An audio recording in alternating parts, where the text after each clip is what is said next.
Welcome to Dwarven Forge Live. This is On the Anvil, episode 169. This is the show where we take you behind the scenes here at Dwarven Forge. We show you what we're working on. We show you some of the challenges we're facing. We'll show you a glimpse of the future. This is the show where we want to interact with you. We want you to hop in the comments, let us know what you're thinking. This is the show that always goes off exactly as planned and never has any technical difficulties. I don't remember, there's some other thing I say, but mostly it's the show where we spend the next 2 hours enjoying Frosty Beverage, hanging out with you lovely folks, talking terrain. I remembered Frosty Beverages this time. Chris, would you like a Hey, we're Frosty keeping beverage? both of them, yeah. I was planning on double fisting. Welcome, welcome, welcome. Woo! Citizen cider. Yeah, I wanted to get spicy today. I was hoping Ginger to try it craft without cider? looking. Yeah. The it's gonna Dirty be- Mayor? It's going to be spicy. Let's see what happens. You ready? It contains sulfites. I don't know what that is. All right, ready? Oh god, that's really gingery. All right. Huh. Well, that was some choices. All right.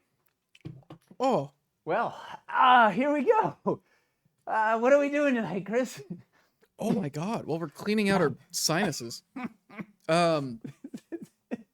That's a lot of ginger. This is going to be a spicy episode. Wow. Okay. What are we doing? We're having fun. It's mostly a build and chill, my understanding. We're taking it easier. We're gonna show a bunch of Perilous Frontier stuff next week, is what we said. Stuff is Aaron is in-house painting stuff. We're finalizing a bunch of prototypes. So next week's gonna be kind of a blowout in that respect. Well, we'll have at least one thing to show. I don't know if it's That's a blowout. 100% more than what we've shown so far. So it's a blowout. That's Yeah. right. Everything must go, Chris. Yeah. We're getting...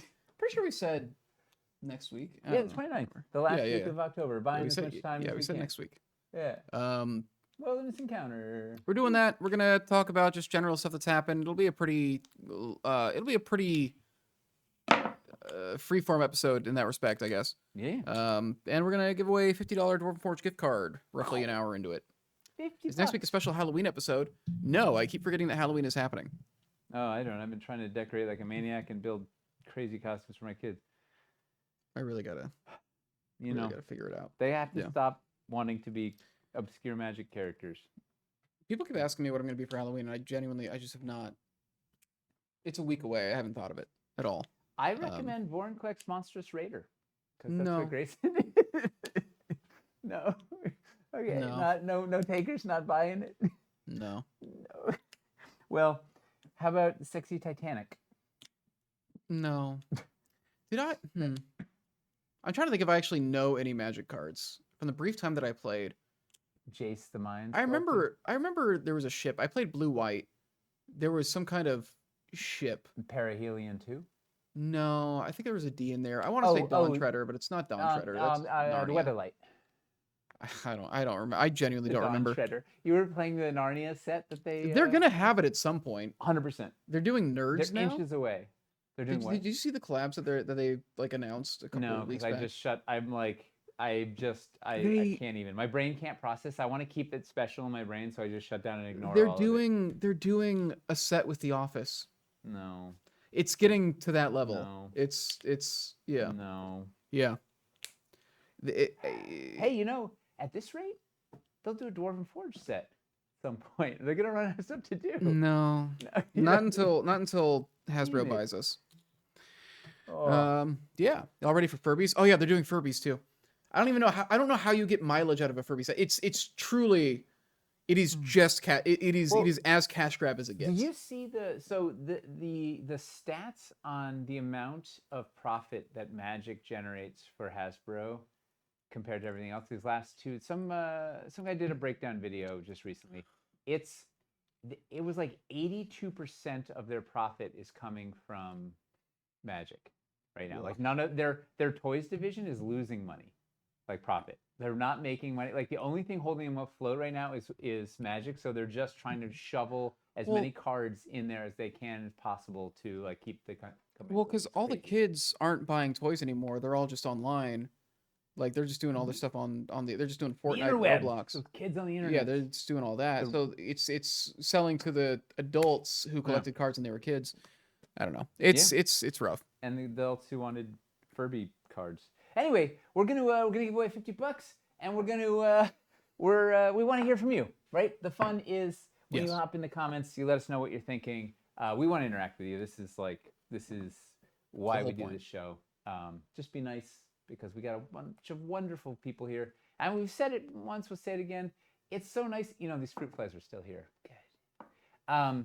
It's so nice just having so many familiar faces. Well, many of them are faces I've met. We've got a lot of names attached to the faces, and some of them are still just friendly names. But one day I hope to meet all of you so they can be a face attached to the screen names. Lots of good screen names. I gotta move the screen up so I can see.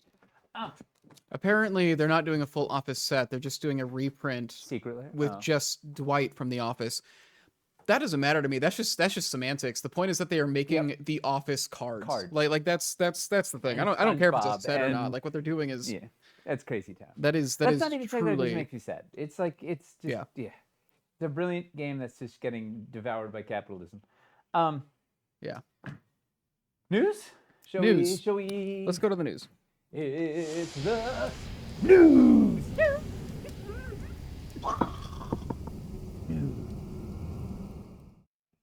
Yeah, what's up? What's in the news? Very little. They're apparently also doing a Play-Doh collab. That doesn't help. It doesn't help that The Office isn't the weirdest one. That's just worse. None of this makes any sense. It's bad. What is in the news? So do you want to do New York Open last or? Sure, yeah, because we can talk about that for a minute. Okay. Translate. First off, shipping updates. As we told you all, we were hoping to get the Dungeons Reforged stuff on the water. We had the whole all last week was just a big tariff. How's that affecting our projects? Sort of thing. It was a real uplifter. Yes. Everything was real pleasant. The first container got out on the water over the weekend, and the second is supposed to head out this week, around the end of the week. So both of them should reach harbor over here by the end of November, which should, if things work the way that they have been working, mean that they don't get hit by the increased tariffs. By the newly potentially increased tariffs, I should say. They're still being hit with the increased tariffs that we've been dealing with. The regular increased tariffs. The regular increased tariffs that were on top of the increased tariffs that got increased in the late 2010s. It's all rough. But wait, the first ship is on the water. First ship's on the water. Second one should be on the 25th. Should be setting sail. Yeah. With its sails. Yes. Yeah. So that is the thing there. Will we know if Dungeons Reforged backers will be definitively affected by tariffs before Cities Reforged Pledge Vendor closes? Yes, you should, because we should. The way it's sounding, we should know what's happening with the tariffs November 1st or like shortly thereafter. I mean, that's partially why we set it. That's why we set it back as long as we did. So we could have a couple extra weeks after the November 1st. But it sounds like there hasn't really been any. There hasn't been any other talk of it since that one initial tweet. So like, it kind of just got thrown out. Feels like some bluster. Not a tweet, away. A truth. Ain't that the truth? Yeah. Yeah. As far as I can tell, it got kind of thrown out there, and then there hasn't been any actual like official talk on it. It's a thing like we'll find out on the 1st what's going to happen. I bet. So I don't know. It all isn't following any sort of logic or schedule. But it looks like we're gonna dodge it. Are we sponsored? Yeah, they wanted to see the can. The lighting might be throwing it off a bit. It's very blue within like silver underneath. This light for whatever reason is like just on fire tonight. It's all blue town. If I change the background green. Yeah, you're in some real. It's the gel on that guy. But we have. I mean, we got to get the stuff. It's got to get to port. Got to get through customs. Got to get off the boat. Got to get to the warehouse. Has to get received at the warehouse. Which is getting all those sets, counting all this stuff, whatever. Then it has to get inspected. Eric's gonna go in there and open up each carton and check, spot check a bunch of sets, make sure everything's good. And so like there's still a bunch of steps that have to happen between A and B, but it's moving. It's moving. It's going. Yeah. It is that is one of the last big hurdles out of the way. And thankfully, you know, once it gets over here, everything becomes much more in our hands. Yeah. So that's the big thing. And you know what? Once it's in our hands, it gets into your hands. Yeah. Boom. Oh, I can't wait. Sinister all over the town. It's gonna be awesome. Sinister all over the town. And we'll actually have dungeon sets in the web store, which would be really nice. Yeah. But, yeah. Yeah, because we haven't been able to. We have not placed a restock order this year. Just process that for a second. Yeah. What month is this? This is the 10th month October. of the year. We have. It's been 10 months. December was the last restock we placed. We were finally about to put one in, and then this stuff happened. Yeah, these tariffs are all this uncertainty. It's a lively time to be a little company. There were so many plans and ambitions for the year that just hey, we still have plans. We still have plans and ambitions. We just have a lot less of them. It's like a D&D campaign. Yeah. Yeah. Yeah. So I guess that's the big thing regarding that. And as a reminder, the Cities Reforged Pledge Manager got extended until November 13th, something like that, whenever that November Thursday 13th. is. Ominous day. Just so that we'd have time to. It's not a Friday. It's a Thursday. Thursday the 13th. It's even worse. No. No. Yeah. So, just so that we've got some time to just process what's going to happen with tariffs before that whole thing closes. Yep.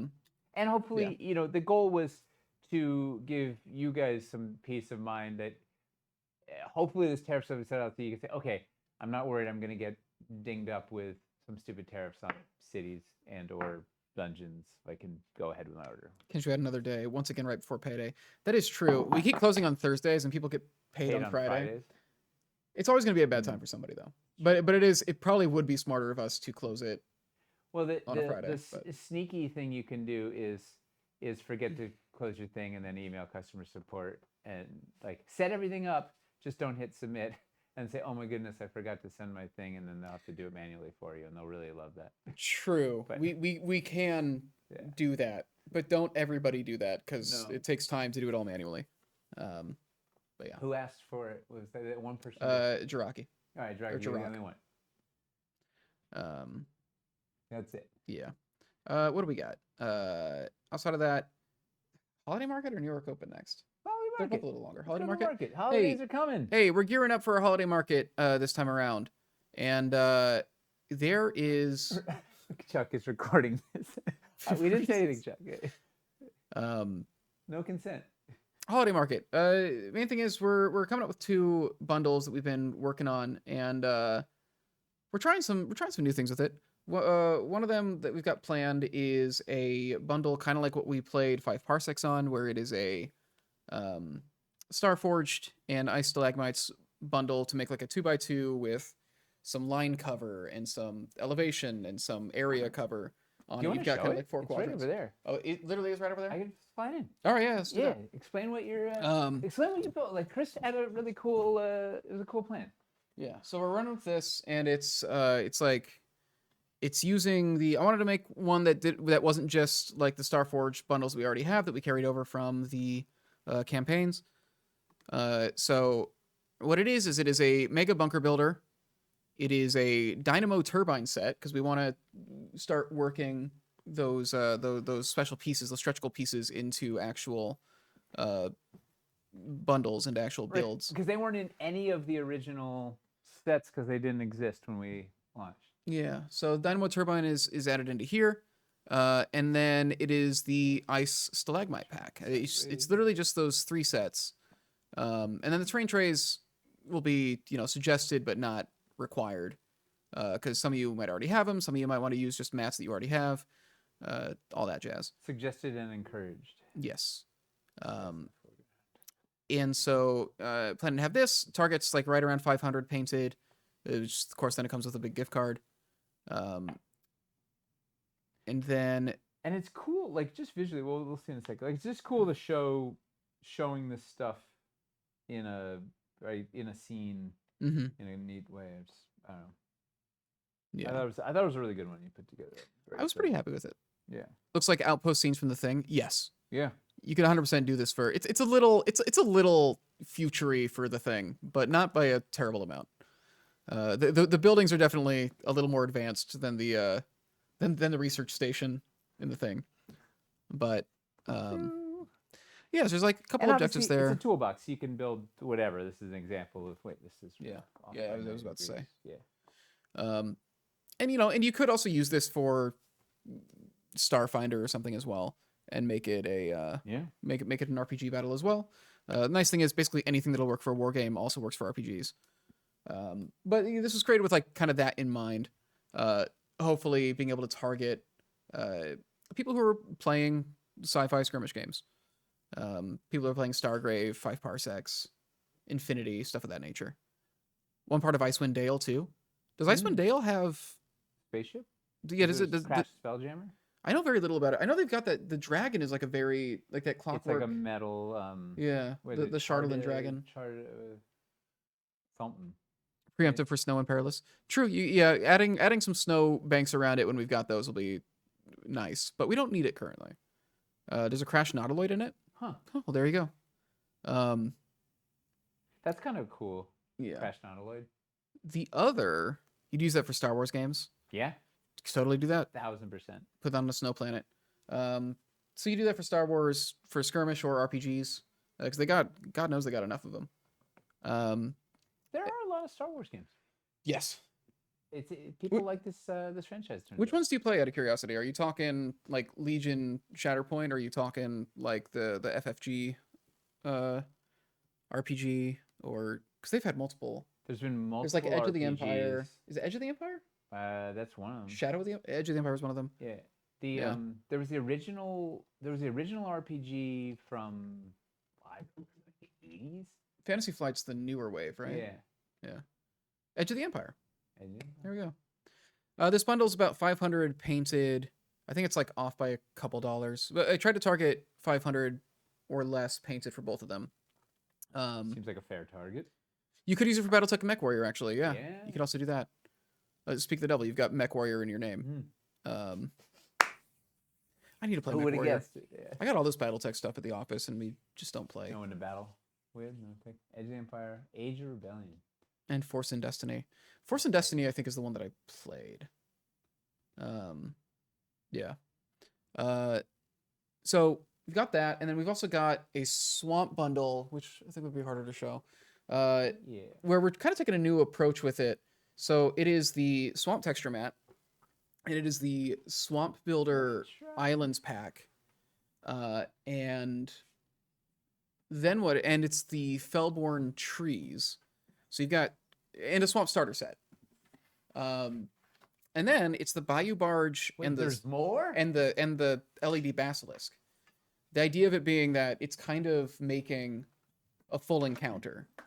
And it's a little under 500. It's actually cheaper than this bundle, I think, because it's mostly negative space. Sell it like it's a full. I mean, it's got a monster. It's got a fun thing for the players to run around with. It's got terrain. It's got it's a full encounter. Yeah. So the idea with that. So I'm actually writing in encounter to go along with it. Basically, the idea of like if we push this to newer customers, we're like, here is how you can use all of it, and we're using those stat blocks that we made for the basilisk and all the plants and everything, so those can factor into the encounter, and just a lot of tips in there of like ideas of like here's how you can specifically use the terrain here to kind of factor into the encounter and like really get the most out of using terrain instead of just theater of the mind, and including like some suggestions of like if you wanted to add other elements to this, you can pick up this set as well. To if you get the standing stones, they can have this effect on the fight. If you get Fellborn plants, they can do this sort of thing. The whole idea being, again, just trying to give like really good starting points. We want both of these to be good starting points for people who are maybe thinking about getting into terrain, know about us, but haven't quite jumped in yet. And then the idea of this also just being, we didn't really have a lot of wilderness bundles that aren't over $1,000. I think is also the problem, because we have like the Reforged bundles from Wildlands Reforged, but then most of the smaller, the Heart ofs and that wasn't that cheap either. But like the Explorers and the Wargame Scatters, they didn't really stay in stock. But this is like a great way to like you could just put get some terrain on your table, 2x2 build, cool LED monster, a boat to cruise around in. It's like it's a really fun collection, fun toolbox. Yeah, and I'm really happy with the way it's shaping up to just writing it, just being able to say like, here's all the ways you can make this encounter just like really interesting. And I think it's really highlighting just what terrain can do to like help you make a fight that isn't just hit the thing over and over again. And it doesn't require that much to build a scene. No. Right? It's like it's relatively low key, and you suddenly have a really neat immersive 3-dimensional scene that will be memorable. There's really no complicated building to it like at all. Yeah. It's all very simple. So I think it's a great place to start. So I guess the question I had is, one, how interested? Because I've been thinking for a while about with all these starter bundles, because what we're seeing is that these starter bundles have been very good on ramps. We're having more luck with the starter bundles than with just the core sets on their own when it comes to helping get new people on board. And so what I'm hoping is that if we've got these free modules to go along with them, that it'll help make it more enticing. And so I guess what I'd be most curious to ask is, does that sound appealing to you? Having written adventures for, even if we go back and like do this for the other bundles that we have on the store, like the Stone Prison and stuff like that, would that be something you'd be interested in? And then or would new people be interested? Or right? new That's people be kind of the into hook it, is to yeah. try and get like, is that a thing that'll help people take the plunge?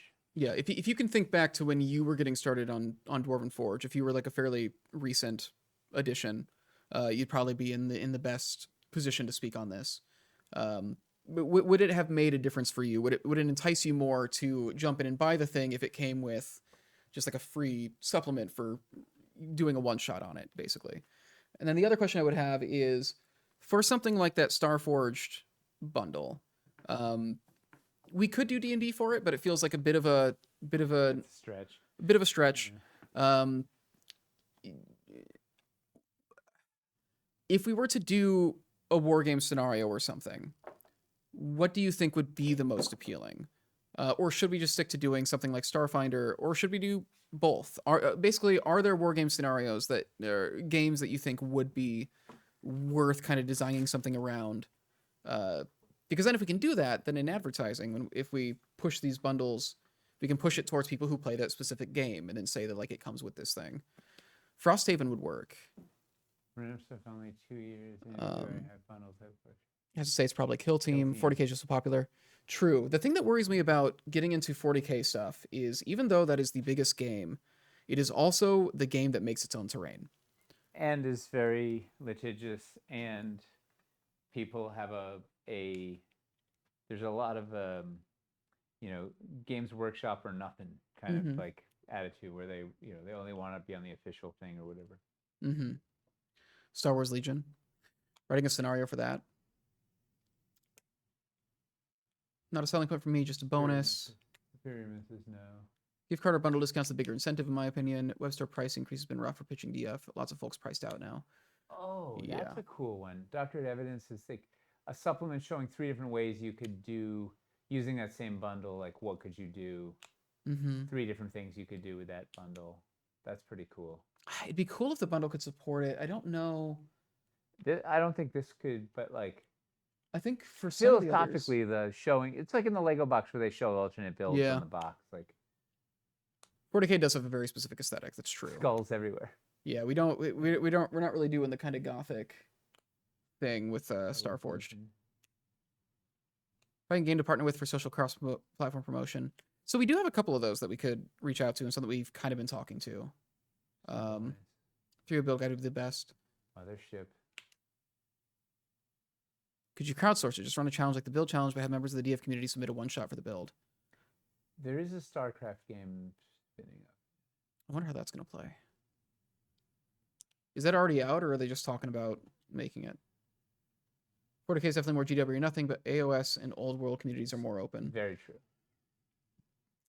It'd be hard to do AOS with the Starforge build, though. No. But maybe we could do that with some of the other things. Some of the more scatter-based. Challenge, the right challenge, the one-shot challenge. The other thing I struggle with Age of Sigmar is I kind of feel like with that, with a lot of our stuff, I feel like when we're targeting like a 2x2 table, and it feels like games that are more kind of narrative skirmish games feel like they kind of fit the use case of our terrain more. Yeah. No, nobody's gonna run like writing an AOS battle plan. Like, I don't think anybody's gonna use it. Hmm. Mothership Month is happening right now. I'm not sure the group really buys into terrain though. I want to know Mothership. I hear people talk about it a lot. They're doing it again. Do they do Mothership Month every year? Because I thought they already did this. Is it a yearly thing now? Oh, Catacombs plus Starforge gets close. Well, once we do Catacombs, we'll ooh, you get spicy. let's see. One page Second rules. One page rules is a really good idea. Actually, we should look into that. That has gained popularity too. I think people really are into it. If you want narrative skirmish, could do Star Wars Legion Tours of Duty. How big is the table size for that generally? Because I know Shatterpoint is pretty locked into 3x3. Legion is bigger than that generally. Is Tours of Duty like a smaller skirmish thing? That's the hint, yes. Okay, well we're working on it. We're working on Catacombs. Someday, I should say. Legion could be 6x3 or 3x3. Okay, so expanding it out to a 3x3 table is doable. A 6x3 would have a rougher time. 6x3 is a lot to go from the 2x2 to a 6x3. I would love to talk to Trench Crusade. The Wilderness, I think, is our stuff that would really like work with them. Yeah. Although, don't we also need trenches? Yeah. Yeah. That's true. Trench Crusade is so specific. It's all the rage right now. I'm really excited for that game, though. Oh. Have they delivered? They haven't delivered yet, have they? People are playing it. I'm assuming the rules are out there. If they delivered that Kickstarter, I don't know where mine went. Well, I think they've delivered the rules. I don't know about any additional models. Models. The models are all I really pay attention to. Yeah. Because I know people have been playing it. So. Is Build Challenge 2x2 or 1x2? I don't know. What does the thing say? He pinned the rules, didn't he? 12x24. So it's a 1x2 is the maximum dimensions. Interesting. So I think it's expanded. STLs for Trench Crusader out? Okay, cool. I'm waiting. I got them physical, so I'll wait for that. There have to be battles in swamps which don't support trenches. Okay. We're sipping on Citizen Cider, the Dirty Mayor, which is ginger. Very gingery. Got a little zing. A little zing for the zang. Okay, well, thank you for the feedback on that stuff. Yeah, they're cool bundles. They fill in some nice holes. That was part of it too, right? It's like we're trying to get a starter bundle in that hits like every gap that we can think of, so that we've got something like any kind of common use case that we don't have covered yet. Although it feels like with this, I'm basically just trying to replace the Explore the Swamp bundle. Yeah. But nothing wrong with that. It was a cool bundle. Yeah. And it does not exist. Okay.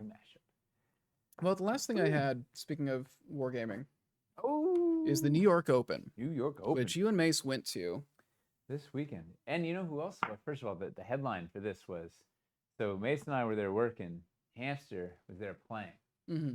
And, well, so New York Open is it's its fourth year. It's still a small wargaming tournament. It's not even a convention yet. It's a tournament. So there was 40K, AOS, Necromunda, Kill Team Narrative, which those guys were having the best time, and painting classes.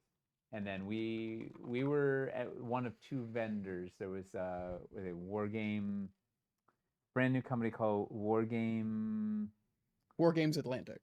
Wargame Trader. So it's like trying to be a TCG player or eBay for Wargames, where it has all the specific models and sprues and whatever, so you can like search for very hyper specific things and sort of post specific details. It's sort of by Wargamers for Wargamers. I don't know. They're launching. It seems like to be interesting. That is really interesting. But it was all the way on the east side, right by the river. So, so Hamster realized it was right on the river and brought his fishing rod. And He was fishing between games. between rounds, he was fishing. And he caught 2 fish. Like the best. He already won. He'd won before he even started. So that's pretty amazing.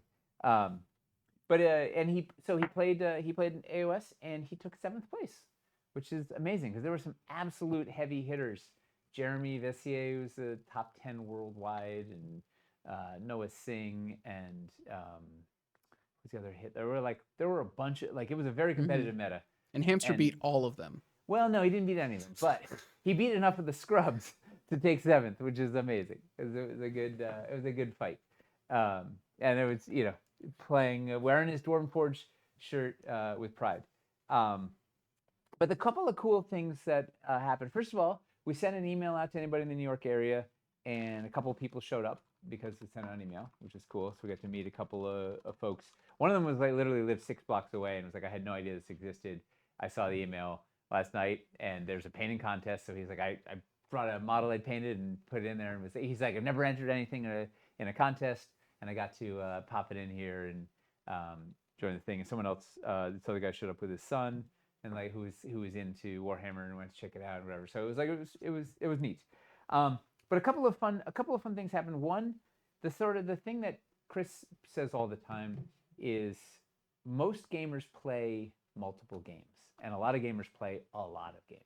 And the thing we kept saying was people would walk by our booth and be like, "Oh man, that would be sick for a Necromunda board," but they're playing 40K. Or, "Oh man, I want that for my Pathfinder game." Or I went they were referencing these other games that are not the thing they were there for, but it's in their sphere, and they were just seeing it as a toolbox of stuff that they could use for their variety of games that they play. And particularly, we sort of showed some of the Starforge stuff off, and they're like, "Oh yeah, this would be good for so many things in Star Wars," and they were very very excited. So that was kind of neat to see. Also, pretty much nobody knew who we were. It was very interesting. I feel we're so used to being at Gen Con or something where the majority of folks know who were there. It was just the opposite. It was there was pretty much nobody knew that we existed or what we did or whatever. How many people would you say were there? 300 maybe? 300? Okay. Between, I think there were 64 people in 40K, there was 22 at AOS, 50 in Kill Team. Necromunda had 30. The paint classes were 20 people. The narrative. So up on the top floor, they were doing this Kill Team narrative, which was 2 6-foot by 6-foot boards, which were just an absolute. It looked like Hawken had put something together where they just hodgepodged Hawken's my 9-year-old, where it just hodgepodged everything. It was stuff that didn't even match. It was just all it was just the craziest board you can imagine, where they just sort of put every piece of leftover terrain they had all together on one giant thing. 2 of these 6-foot things, and it was 6-person teams split between the 2 boards, and there were all these random events. So they were 3 people lined up on this board and 3 people lined up on that board, and then they were cross-talking to try and figure out, because it's something they would do on one objective here would affect the one over there, and there were surprises in the trenches and the thing. It was absolute madness. I don't know how anyone knew what was going on. And then what happened through at the end of day 1 would affect the setup for day 2, and who was doing it. And it was just bonkers. Oh, and there was a Beyblades tournament, which was disappointing because nobody was yelling "Let 'em rip" and whatever Beyblade people yell. They did yell 1, 2, 3, shoot. Repeatedly. Yeah, let 'em rip is the big thing. Yeah, nobody did. Yeah. And there was a lot of low stakes cash betting in that scene, but I didn't see people betting the house on their Beyblades or shivving anybody because they didn't win the thing. So it was about 300 people or something, I'd say. But so what we did, which I thought was kind of fun, was we set up we did some of the terrain for the AOS boards. So we did illuminated places of power for 12 tables. And I'll show you guys what we did. So we had one. It was kind of fun to test, kind of just see how people responded, and folks responded very well. We got some interest in whatever. So one table we did a small place of power and large place of power with, so it was a pair of these, right? So there was two, everything was doubled, right? So each side had the same matching things, whatever. So there was 4 of these on one table, right? 2 and 2. And then, so that was 6 of the tables had the Ruins theme, and then 6 of the tables had more Guy Rand theme bits. So it was the Moam and a Glamour Leaf on a Titan's Tooth. So it was kind of fun seeing people jamming on these boards with a bunch of DF stuff there. And they enjoyed it, and it looked cool. And a few people activated their places of power because there were lights on. They remembered them. It was kind of neat. So that was kind of the fun test run to see if it worked. There were no complaints about, I don't know, I didn't know if there would be weird complaints about the train or whatever, but it was a hit, worked out. Everybody had fun, and Hamster did really well, which is pretty awesome. I think that's all we have to say about. Oh wait, we had a couple of people bought. We were doing a free shipping code. If you were at the site, you could get a free shipping with 2 people, buy some sets, and start their collection, which is really cool. Because one guy was literally said, "Oh, I saw." He's like, "What is that blue thing? Whatever. I need to get that for my AOS boards." And I came down and literally bought it. And then he's like, "Oh, while I'm here, I want to." And it was like, what are the? I started buying a bunch of other stuff. Whatever. It was like, it was awesome. He was very excited. He wasn't even playing. He was just one of the guys that plays at the store with this regulator and saw the stuff. It was like, "Oh, I need this for my games right now," and like, boom, pulled the trigger right then and there, which is super cool. Do you think most people you were talking to were local, or do you think a lot of people traveled in for it? There was a big contingent from Long Island. And I know this because they were wearing their jerseys, Long Island Wargaming. There were like a dozen people in these big orange Long Island Wargaming jerseys. There was one couple that came down from the husband and wife team that play AOS. They came down from Beacon, so it was like an hour drive or hour and 15 minutes or something. Drive down. There were a couple of folks that coming in from Jersey. Martin Orlando came in from Jersey, and then there were people like the guy that walked 6 blocks, and there were a bunch of folks that say. So I bet it was probably 50% New York City and 50% sort of surrounding, surrounding areas. It was nice to see, and hopefully, our goal is that we can help these guys grow, and it can turn into more of a full-fledged convention, right? Get more and more people to show up, playing more and more games, and having a good time, and because it was fun. There's nothing like walking into a room with just table upon table of people pushing miniatures around and having fun, right? Like there was, yeah, it's like it's really at any scale, it is fun to see. And the AOS games were in a library, so it felt like extra, like kind of like the Wizard's Tower, and everyone's like playing out their things. It's kind of cool. Free shipping is an interesting con promotion. I get it for that event, but it's an interesting idea. I feel like that could be exploited, but I know shipping rates are stupid. Wait, what was stupid? Shipping rates are stupid. You saying that free shipping is an interesting con promotion, gets it for the event. It feels like it could be exploited, like people who aren't at the con or whatever. So far we haven't. We haven't had a problem yet, but yeah. I mean, I think we'd rather use it as the promotion and with the worry that it gets exploited. I mean, because at the end of the day, if they're exploiting it to just buy more of our terrain. Yeah. But it certainly seemed like when we did it at Gen Con, we had a bunch of people use it, and this was a tiny convention. We had 2 people use it. So I think there's something about when you're in the mindset to buy and you're at the thing and whatever, it's like, okay, I'm gonna do this right here, boom, boom, get it and go. It's kind of fun. We do specify free shipping in the U.S. When we're doing it. Yeah, we we did that at Gen Con too. I think we gave people a code for that because I think ultimately, like, I don't know, it's so much better when we are able to get somebody to buy their first set. Yeah. I would rather a couple other people that aren't first time customers Yeah. get free shipping. Because that is the goal, is to get someone to just get in, Yes. like happened this weekend, right? Someone's like, Yes. oh, they had their first purchase, they were excited. Yes. Orion, where the PM closes November 13th. Yes. And Mudkip, Jay regularly renegotiates our shipping rates and is constantly changing providers, basically, to try and keep the prices as low as he can. Like, it's literally twice a year he's negotiating the shipping prices, and then he'll change from UPS to DHL to whatever. Like, I don't know, it's wild. It's a lot of work. Mm-hmm. That's why, like, when people are saying, like, we'll just ship directly instead of shipping from the US when it comes to, like, the tariffs thing for people overseas. It's like, Yeah, we're getting a good enough deal on the shipping that free. it's yeah. That is one thing that Jay is extremely good at, that I don't even understand how it works. Yeah, it's like he's some, I don't know, some Jedi mind trick. Something to do with, like, the amount of volume of business that we're giving them or something. Well, he'll negotiate right after we ship a crowdfunding campaign. He'll then negotiate with them because we just shipped a whole bunch of stuff. Yeah, it's like, look at how much business we're giving you. Yeah. Like, yeah. And then we don't ship anything for a year, and then it's a good angle. Well, That's a Jedi mind trick. Well, when we deliver 2 campaigns in 1 year, though, I think it's pretty good. Yeah. And we are shipping every week. Shipping stuff.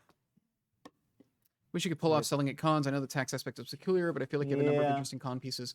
It's not just the taxes. It's also just the logistics of trying to manage selling at a con. It means we have to get all the stock there. We have to stock the stock, right? You got to go back to the van, and you got to haul all this Dwarvenite to the booth and sort it and stock it and have point of sale. And like, it just becomes, it becomes more a bigger burden on the team that's there, when, like, our core principle is we want to be having meaningful interactions with our community, right? We want to be either a first touch point for people who don't know who we are, or a repeated touch point for folks that are already in the thing, where having a chance to have conversations with people and look at their photos and give them advice and show them the new stuff, and like, have these great human relationships with people on the floor, rather than spending all our time trying to figure out how to, like, get people to buy starter sets or whatever. Mm-hmm. But yes, it would be nice to be also be able to give you stuff. You could buy cool sets there and stuff too. I get that. But it just stretches us. It's all the stuff stretches us thin, because it's just us doing all this stuff, right? It's not a mercenary team. It's what makes the free shipping nice. It lets people get it at the price that they basically would have gotten it if they got it at the con, but they don't have to carry it around. We don't have to carry it over. It just simply, we don't have to be running point of sale at the booth. It simplifies it. We don't have to send them out to the van. Like, yes, exactly. Stuffing the stuff into the suitcase and hoping it's not overweight. No, that's seriously no joke. Like, the suitcase weight limit we've run afoul of that many a time. Yeah. Okay. Right, should we do some building? Yeah. What are we building? So I'm glad you asked, Chris.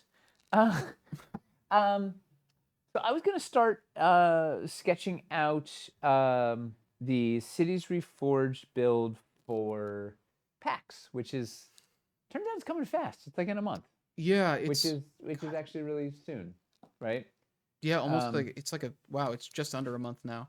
Oh, geez. It's so weird that it's this early this year. It is freaking me out. It's coming fast. So here's my theory. Here's what we got. Is we want to showcase Cities Reforged, but I don't want it to just be Cities Reforged. I kind of want to show how nicely all the stuff works with everything, right? So it's a chance to work in wilderness and castles and the rest of cities and dungeons, whatever. Like, it's kind of a little, more free form of, like, making sure we have all those city pieces, as well as, what if you're sort of working the whole thing together, how nicely they kind of add building possibilities to the rest of your stuff. And there's going to be a dungeons build, so I don't need to get dungeons in here, and there's gonna be a Starforge build, so we don't need to get Starforge in here, so we don't have space houses. And I think so I kind of approach these vaguely, somewhat similar to how I approach a build for like my home game, where I kind of start with just the infrastructure, right? So we have, I've got a 2x4 table here, and my thought is we'll do like a village kind of on this side. So in the booth, this is going to be, people are going to be walking over there, and there will be a wall over here. So this is kind of the dead side of the build, as well as staff people, us over here. So generally, like the hot spot is this side, and then there'll be flyers and dungeons on that side. So this is the hot spot, and this is the wall. So my thinking was, we do like a hill sort of thing, mountains over here with some sort of castle tower something, right? I always want to have something tall, particularly in the back, so it helps you draw your eye, and you kind of can see, from a distance, you can kind of see a bunch of stuff. And then we probably have a river, some sort of water feature. Maybe it's a 2-level river that has a waterfall along here, so it gives an excuse for a bridge, because who doesn't love a bridge? Does anybody here not love a bridge? Come on, like, write in if you don't love a bridge. We want to know. Hoppy says do something with castles and mountains, right? Like they're such a good, Village of Hamlet. I should pull the map up and see what, right? Because then they're just going to village around, and maybe we've got kind of like rundown, low towny thatched roofs working their way up to sort of nicer Tudor, and then we work our way up to like a little tower or something. I mean, it depends on the bridge. They can be scary. What if you had a bridge and then like buildings under the bridge? Like, what if it was such a big, impressive bridge that there was like a district underneath it?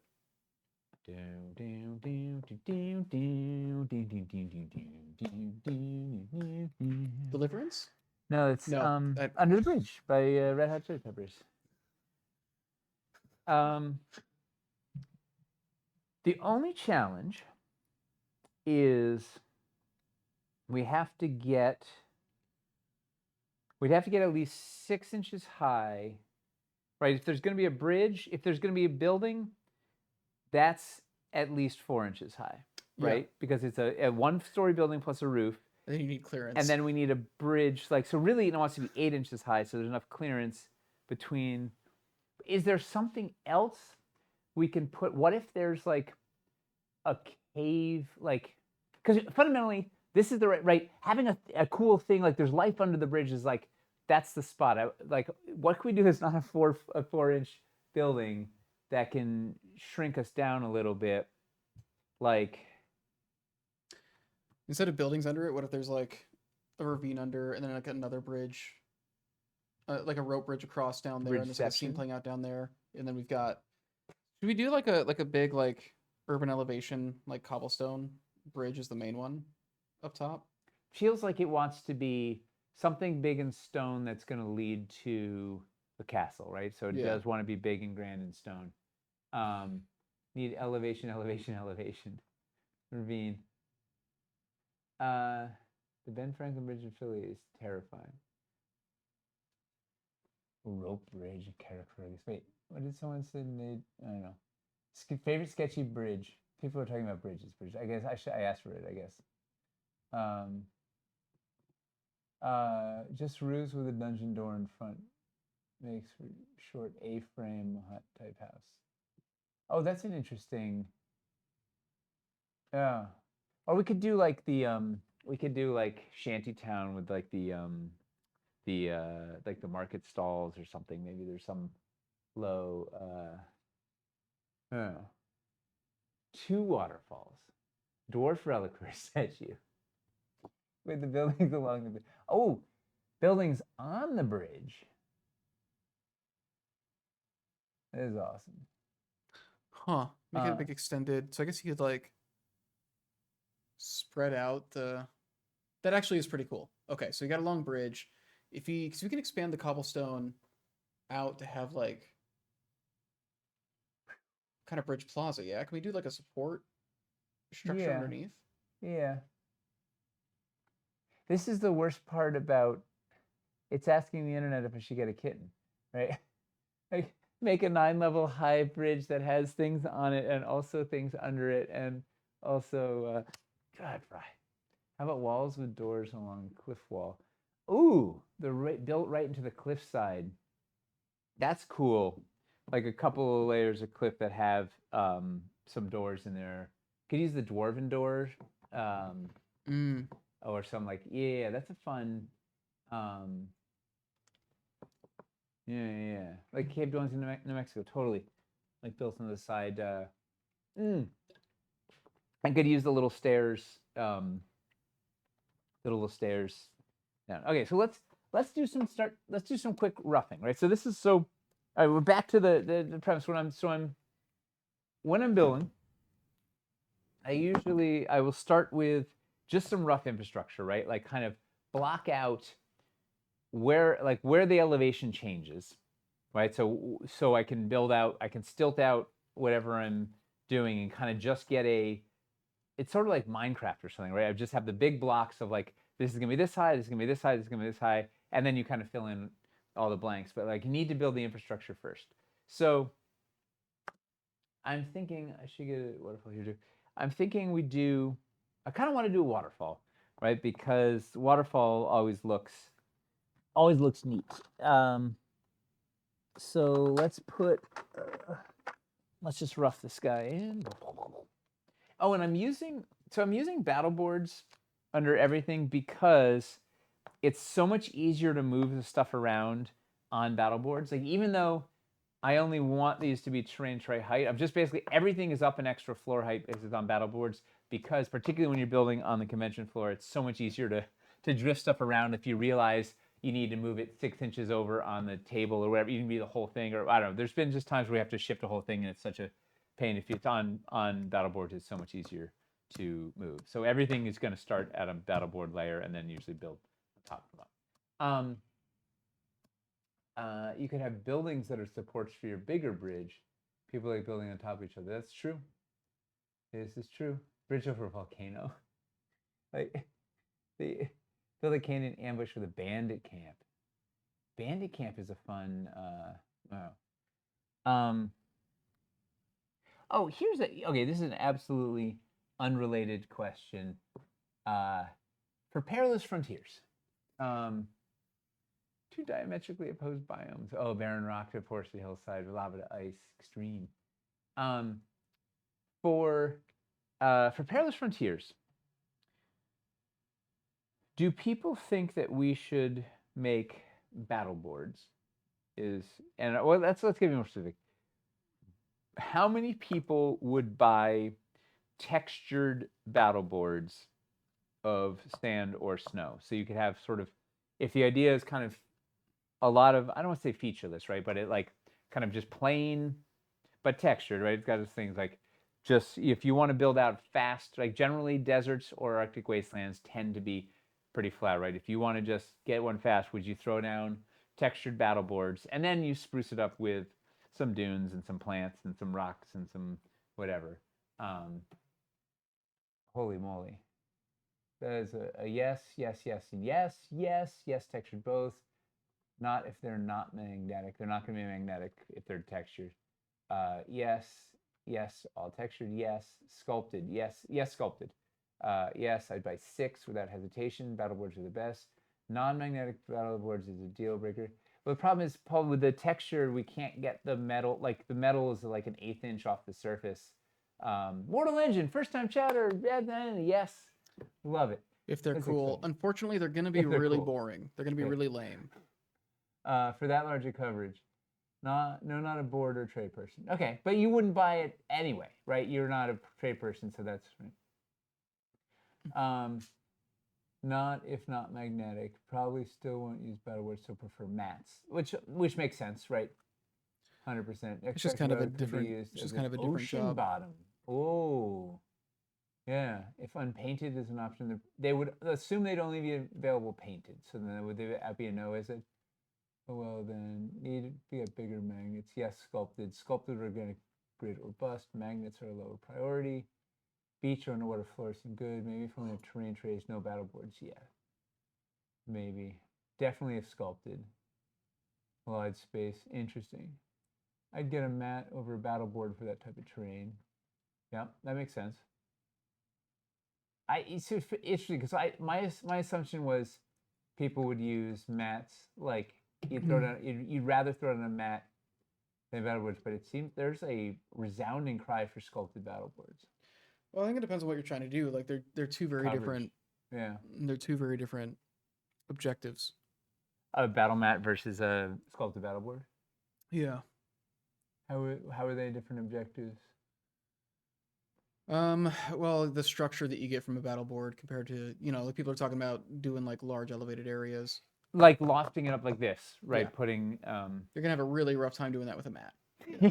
So hey, put a shoebox and layer it over a yeah. Also, building it at floor height, stuff like that. Like building it in line with floors, that kind of thing. Yeah. Sculpt the ground by whatever form you make. That's interesting. And I'd also get the mats. Yeah. Huh. Yeah, I think I think they do different things. Like you could probably justify both of them. Yeah. Well, the mat is cheaper and faster, and the sculpted has texture, which is like use magic. And the sculpted lifts like this. To your point, like this is power. Like being able to do that is cool.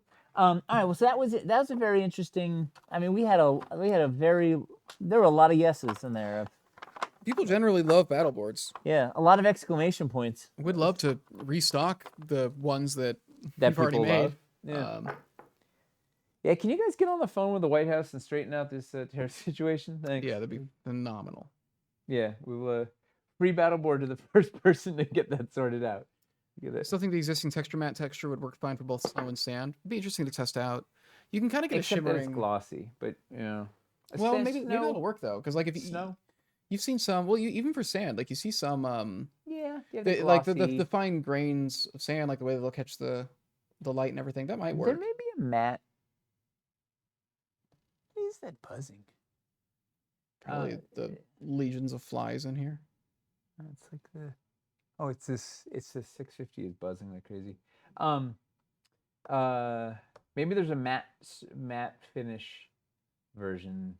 Matte finish. Huh. Unintentional. Well, it'd be funny because we'd have to. Well, no, I guess we could still call them texture mats. So we could start selling like untextured mats. Untextured mats. Yeah. Well, maybe we just call them neoprene mats. Yeah, just call them battle interesting. mats. I don't know. Maybe textureless texture mats. Textureless texture mats. Yeah, leave the texture in there. Just call them textureless texture mats. Which is so much more efficient. I love it.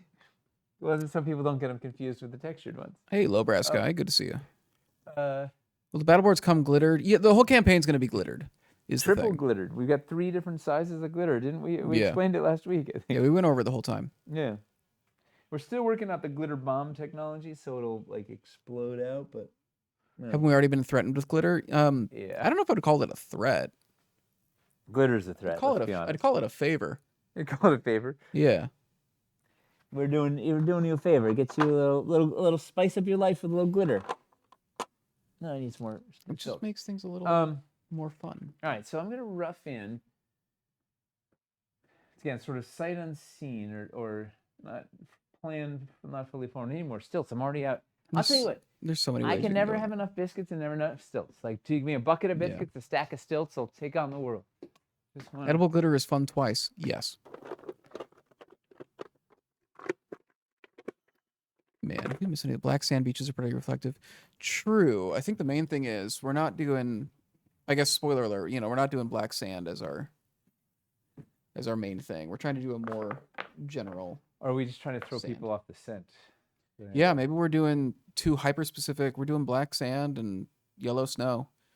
And that's the backbone of the campaign. The new yellow snow collection. Yeah. Doing regular sand and snow wouldn't be impressive. Yeah, everybody's seen regular sand and snow, but black sand, yellow snow, that's a combo. That's like a band. Good twice. It did not go over my head. I appreciated it. Edible glitter is fun twice. All right, so I think you just didn't hear it. What did I miss? Don't worry about it. All right. that glitter conspiracy was great for a full 5 minutes several years ago? Glitter conspiracy. Chuck really loved all the wonderful feedback Did got we about ever glitter. did we ever? Because the whole thing with the factories, they were supposed to put the glitter in the casting for the Yeah.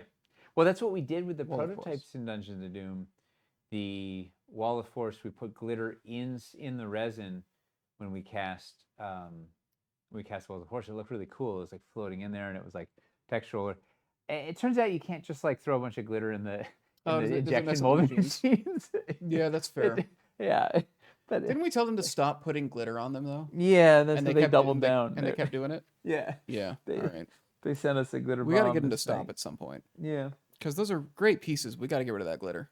or just make sure it never comes off, because that's been the problem. Is it you know when you've used them.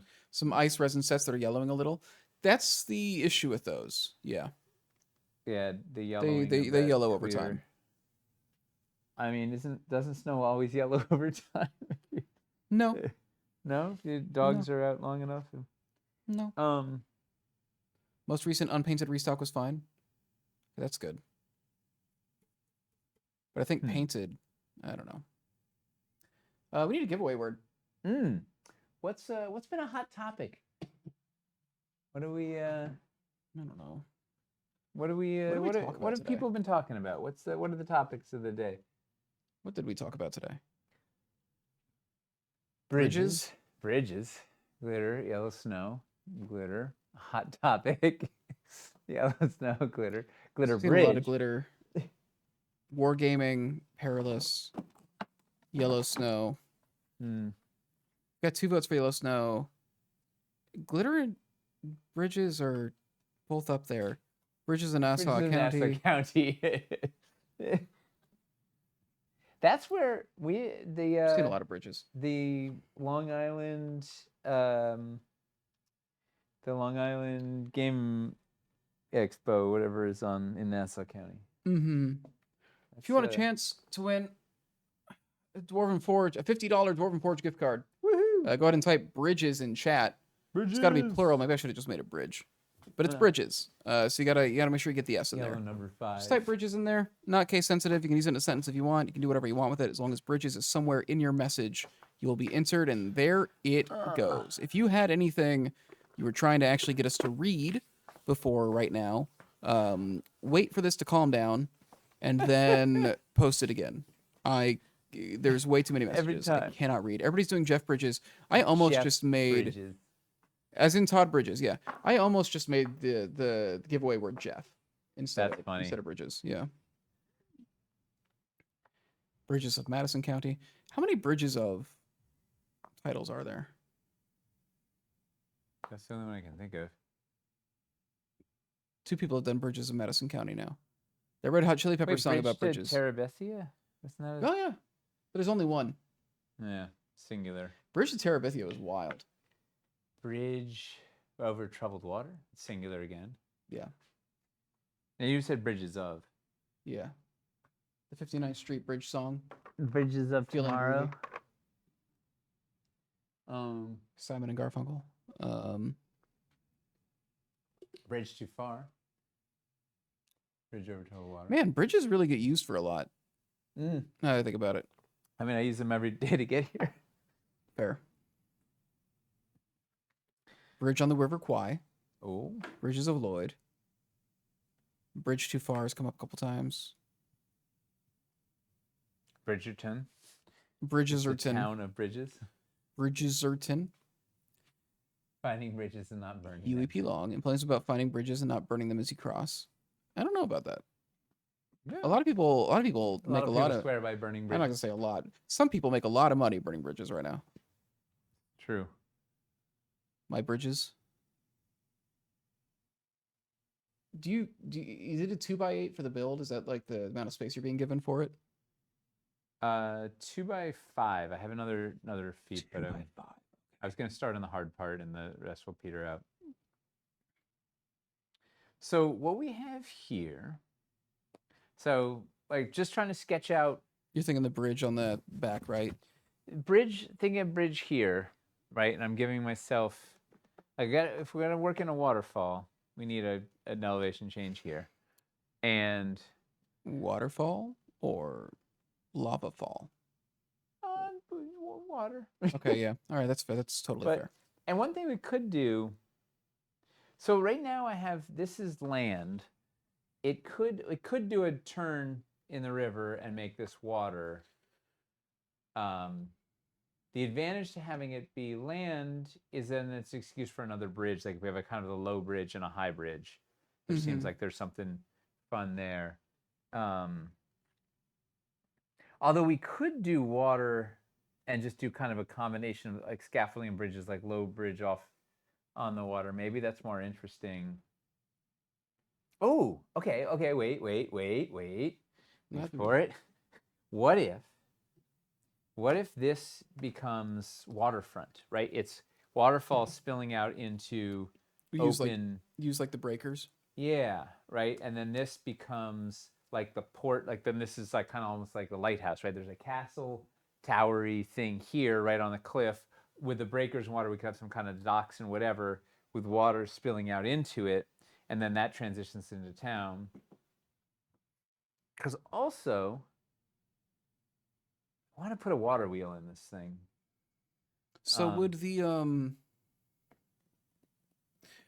bottom right then become the ocean? Yeah, like so. Here, let's just sketch it quick. Okay. See if it's. And we just have like a sheer cliff face coming from the bottom of the. Yeah, which would look like bold and dramatic and like all those things. Were like so. Do I have, I don't have exactly the right things for, but and I don't have a battle board yet. But like You get the low town. Imagine this. Yeah.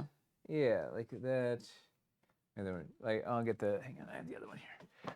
Boom. I'll get the breakers forever. But like we do this sort of a thing where this becomes ocean. Mm-hmm. With it's an excuse to do some fun docks and whatever. This is big old cliff, big old Castle Tower thing. Bridge over. We have waterfall going out. Transitions us into town over here. Do you think there's like a castle keep on the higher part, and then the ocean has like a smaller, just actual lighthouse? Like I don't think there's enough room. Not enough room. Well, you know what we do? Ha ha ha ha. We do. It's an outrigger tower. It's just a little tower. Like it's a tower. There's a thing coming off this castle that connects to this tower that's in the water, and then that's got some dock. Right. That's where you can drop the supplies off for the castle into this tower, and then comes up and into a thing. So we get to use the tower bridge there. Yeah. Because that would be really neat. Just have that go on to like a small watchtower. Mm-hmm. Island lighthouse. Yeah, we do have a motorized drawbridge currently. People do like seeing it. Yeah.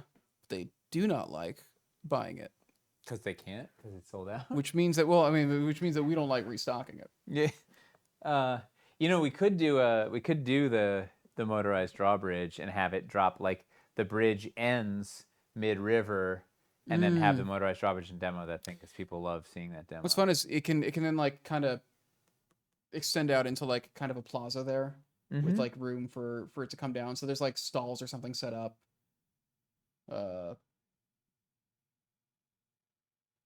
It could be kind of like a bit of a sightseeing tourist attraction to kind of walk to the end of that, but drawbridge only comes down every so often. Tourist attractions. Yeah, set up the gate has here and then drops over this. Okay. Yeah, and then we've got a market stall like selling T-shirts and stuff. Yeah, I saw the drawbridge and all I got was this crummy tunic. Yeah, it's a tunic that's just screen printed.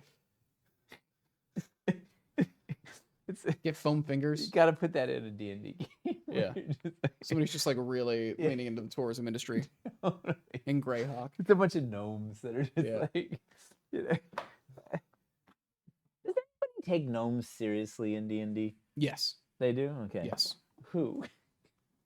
Baldur's Gate 3 does have some, from what I'm seeing, I'm finally like actually playing through it now. It takes everything pretty seriously. It's got a good sense of humor about itself, but like people can really be anything and be like serious, like competent people. So there's some good gnomes in it so far. But I've played in some games where gnomes have been like pretty terrifying. It still just feels It's rare. silly. Yeah, it's rare.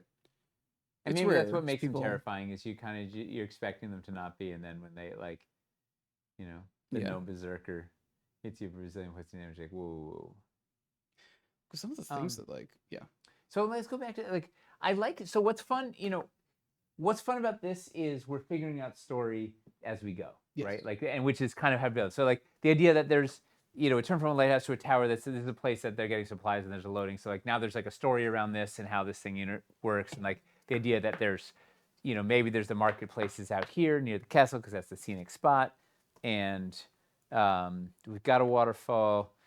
Oh, also we'll have a big old cliff, so we have the opportunity to put some doors or whatever, something in the cliff that leads somewhere. We have. Does the... What'd be really fun to do with the tower that's kind of sticking out is if then it has a kind of wooden wraparound balcony of like the loads on pieces that are like at a lower level or something. 100%. You got the bridge across to go in, and then you can do. Well, the is it the small watchtower that the floor kind of fits around? Yes. Yeah. I did that in the UK games build, I think. It looks really cool. It's a good one. Yeah, but I think there's gonna be a fun merging of wooden platforms and tower that then feed into a thing like that. Like this is gonna be really solid. Feel good about that. Got to figure out over here now, like what our town story is, right? We need. It feels like to me like the slums would be down there, and then near the elevated water would be to like we have the thatched huts, like fishing. We can do some boats or whatever kind of fishing villagey. And it could even be just like the mud trays and such. Let's like let's do the mud, right? Yeah. I think that feels like a good low. We need to showcase the dirt paths and the tutor, right? Mm-hmm. So maybe there's like a really nice merchanty building, like a nice tutor building, like building off the souvenir tourism or whatever. The merchant, like it could be a big merchanty building and markety square kind of thing up here. And they're throwing their trash down on the maybe things down here. They're all dressed in like just defective, just novelty T-shirts that didn't come out right. They've got the factory rejects down in the colors off. There's a third armhole. They're all gnome sized. And then are there other Cities Reforged. What do we need to show off from Cities Reforged? The tutor pieces, the dirt paths. So they're definitely, what's we can go from water to the mud terrain tray that we didn't make mud banks. I was gonna say those transition into the sculpted dirt, which transitions into the paths.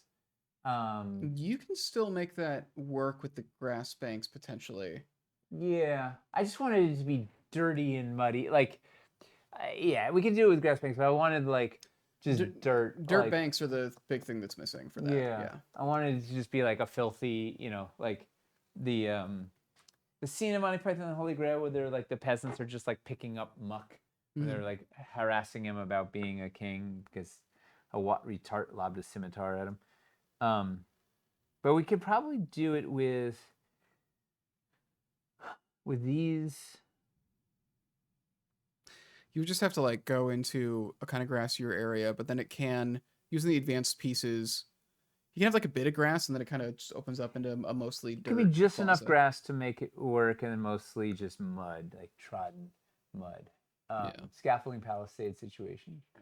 Setting up an orchard in a farmhouse further away, like further down the road makes sense. Stone banks.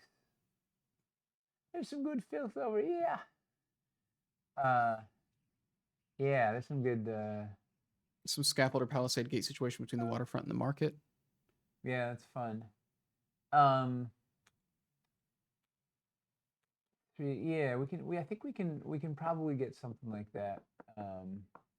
Stone structure's been eroded away. Yeah, just get Eli to just jam something out. Eli is very deep in perilous right now. We gotta stay laser focused. Um, what else? What else? We need to show the gardeny stuff, right? Like we have a lot of really beautiful bits. So maybe it's the tale of two cities where maybe Hightown, we do the raised area has gardens and the nice Tudor and stone buildings and whatnot, and then down here is just rustic wood and mud and dirt or whatever, and like. And if we've got Yeah. like the nice cobblestone bridge plaza or something, we can use like the city tree planters to have like Yes. There's the delicate, like, right there. All those nice planters are up, and yeah. having like a little garden somewhere would also be nice. Oh yeah, Charles, we're starting the PAX build here basically. Come up with the Garden. ideas for it. We could even wall, like we could have. I mean, there's gonna be cliffs, but there could be like either palisade or castle or seawall. There could be some, like, we could even just like wall off this whole upper area Yeah. to really. This is gonna become a statement on Yeah. wealth inequality. It's Yes. gonna be I think a that's stark statement on wealth inequality in a build. I think that's what people need from us Yeah, right now. that's what they're coming Yeah. to PAX for, Yeah. to like just reaffirm the villainy of late stage capitalism in miniature. I think that's the booth pitch. I think when people come up to us at PAX, And I we think can that's just what launch into it. kind of like launch into. I think Gnome Gardener. Yeah. Piltover from Arcane. We can have a cool little What is Piltover? I did not. a nice hide down, and it's a city in Arcane. I haven't seen enough of Arcane. I watched the first couple episodes. It's a. Is it a animated show or a live action show? Animated. Cool. It's a show based on League of Legends, but like League of Legends is a game with like no story in it. So it uses characters from it, but incredibly highly Do people like it? highly reviewed. People love it. Watched first couple episodes and it was fine enough. I didn't see it like really take off. Main issue I had with it was that the theme song is Imagine Dragons, so that's rough. But outside of that, it seemed fine. Animation's really good. It's better than Cyberpunk Edge Runners.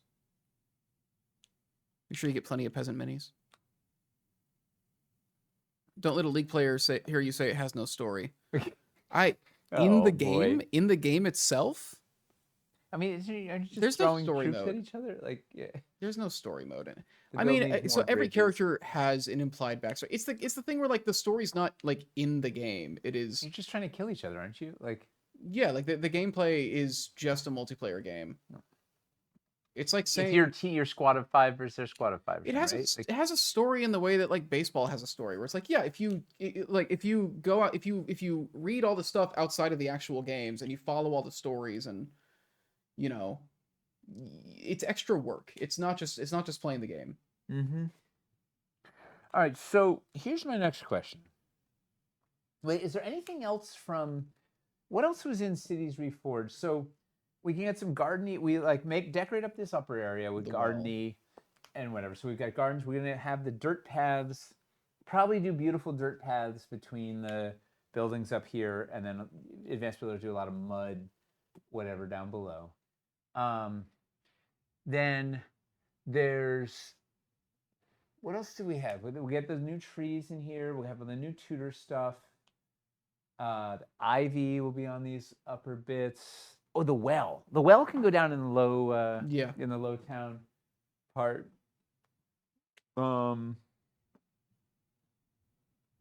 Is there anything else we need to work in that? Garden.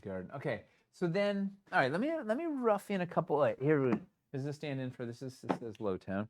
There you go. That's Lowtown. Where I really wanted. You can totally have one. Cheese cave. Cheese cave. Yeah, the entrance to the cheese cave.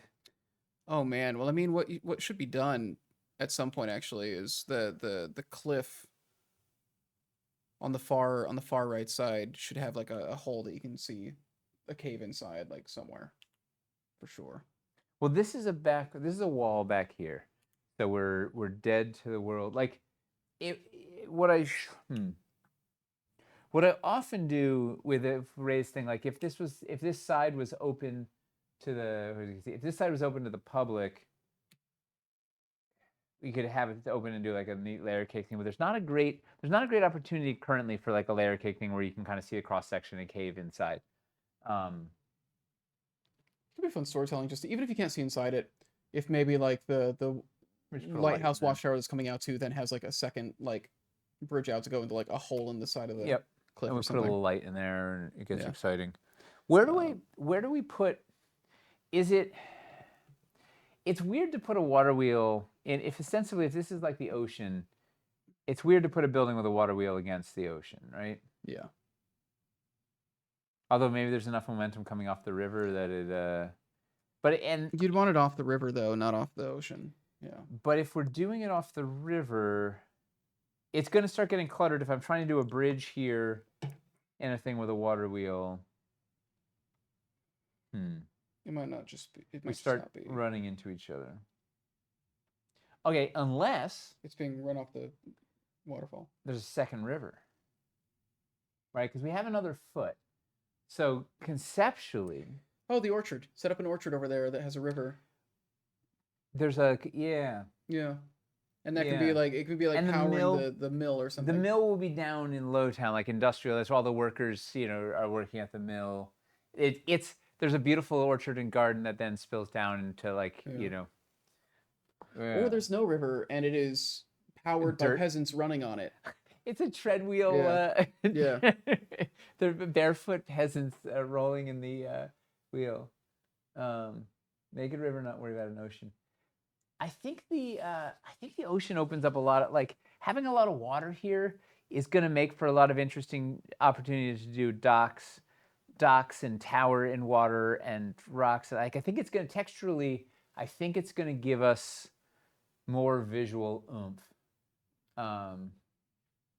Conan.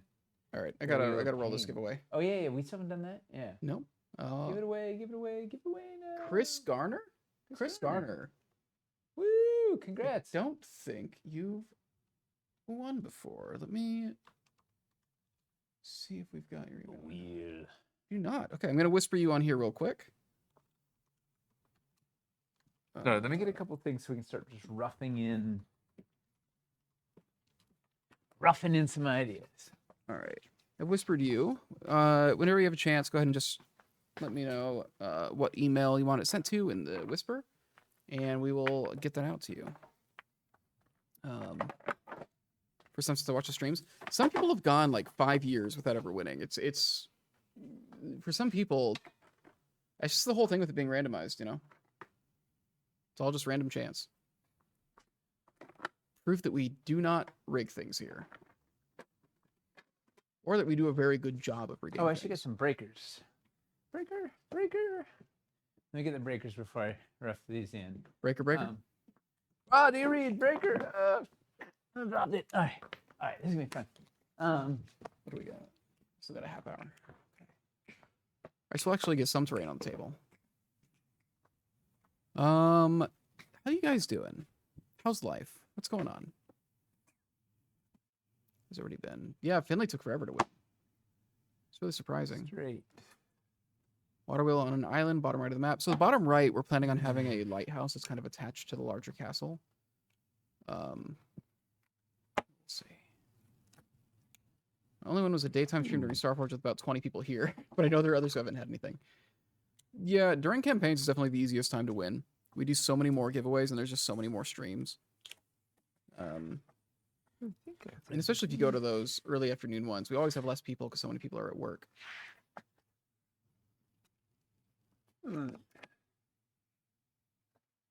Y'all see this War Games Atlantic thing that happened? I should actually ask Nate about that when he gets back in. Oh yeah. Hey, Nate, did you hear about the Uh-oh. Wargame Atlantic thing? No. The guy that owns it. Do you remember Defiance Games? The name rings a bell, but I have no. Like 12, 13 years ago, they had a Kickstarter that they then didn't deliver on. They Oh, that's never happened just before. kind of went out of business right away. Yeah.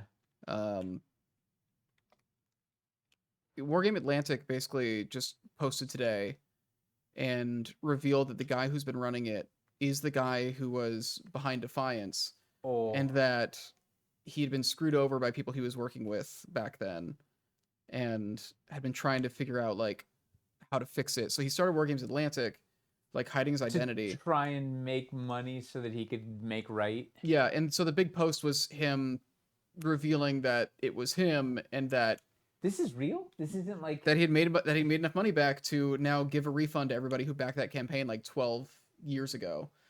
And so he's like, it's just a big post like saying like, hey, so I'm trying to get in touch with everybody. And it's like, we can either refund you directly or we'll give you like 150% like store credit of like whatever you pledged back then. Yeah. Man, we need more stories like that. Yeah. Someone with integrity that's like just like the amount of harassment they've probably going through for years and like like reading through the whole thing, it's wow. Apparently it got left holding the bag on a bunch of stuff and other people just cutting and run. Or just cut and run. That he just didn't do enough to like protect himself. He you know. Yeah. But yeah, just like very sad. I don't think anybody was expecting to ever hear about that again. Yeah.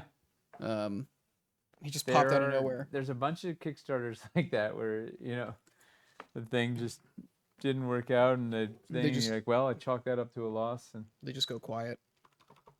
That's amazing. Yeah. Unbelievable. Really came out of nowhere and what's crazy is he worked to get a thing to a place and he's still like that's such an uphill battle. And then like have to then go, wow, I'm gonna pay everybody back, puts him back in the hole, but he's gonna just keep powering through. Like that's amazing. Yeah. It wasn't like a massive Kickstarter. It was like around 46,000, but that's still, you know, that's not nothing when you're. If this guy's running a game company, like he's not making a ton of money. He's not loaded. Yeah. Right? And then he's trying to pay out on another thing from 12 years ago. Like, you know, that's something. I am really impressed. Yeah, just like really came out of nowhere. Wow. Yeah. Wow. He also paid back a friend who had invested 10K into the company and had lost it all. Wow. That's wild. I didn't even see that part. That's really something. Yeah. Love to hear it. Just a truly. Yeah. That's integrity. That's like. I just had no idea. Like, it's a wild thing. The friend posted in the comments, oh, so it was like the friend came forward and told people, like it wasn't even something that he had said he did. He was just trying to do it quietly, like. That's nuts. Doing good when no one's looking. Well, hats off to you, sir. Whoever you are. Tony Riley? Something like that? Huh. What was his name? All right. I got so here's what we're going to rough Tony in. Reedy. We're going to have some sort of little outrigger tower here. We're going to have some sort of castle-y tower, big thing here with, it's probably, you know, doing something with some things like a boom, something there, rough. This is going to have like a bridge connecting it. Boom. We got a thing there. We got to figure out what this bridge situation is going to be. Let's also just rough in right here. Wow.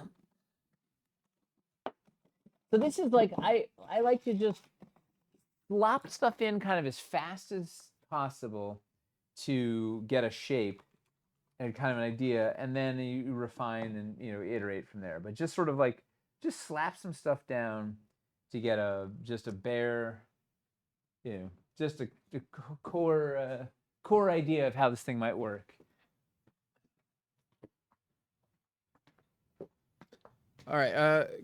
Yeah, Chris, if the whispers aren't working for you on Twitch, just go ahead and message me on the Discord instead. Just DM me there, and we can do it there. Same username, perfect. I can message you after the stream too, and we'll just get that figured out. Put a big old thing here. Figure something out like that. Think like this. What are those other buckets of?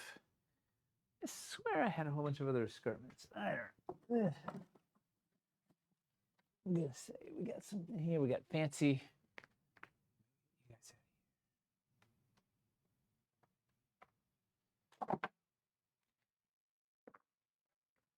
All right, so we have some sort of thing here.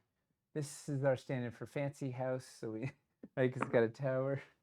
Where is end market or something? How do you lose escarpments that take up so much room?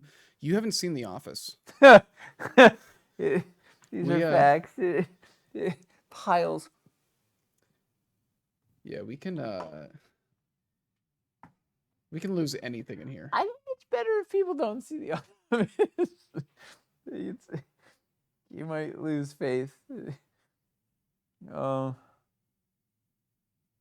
Look for rough out thing. You really can lose anything here. Including your mind. Now you're curious. It's just there's just so much stuff here. Mostly terrain. We keep making more of it. It's a problem. It's just mounding up everywhere. Okay, so we gotta have some sort of bridge situation, some sort of building situation, some sort of big cliff sort of situation. How rough you got? Oh wait, no, that's gonna be straight, so I don't know.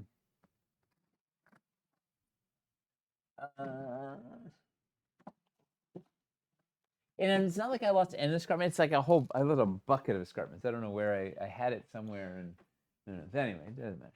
Oh yeah, we did like a tour of the office years ago when we first moved into this one.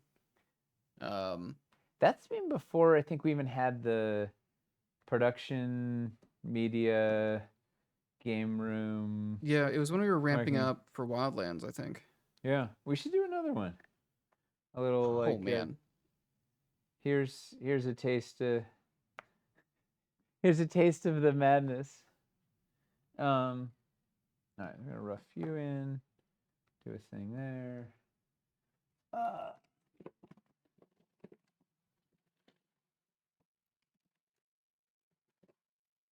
What do two waterfalls look like side by side with a rock on top? I don't know. We'll check it out. Investigado. Rough thing there.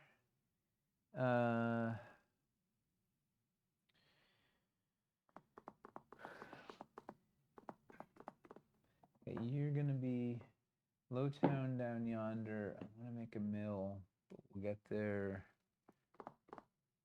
Maybe it's a maybe the water wheel is powered by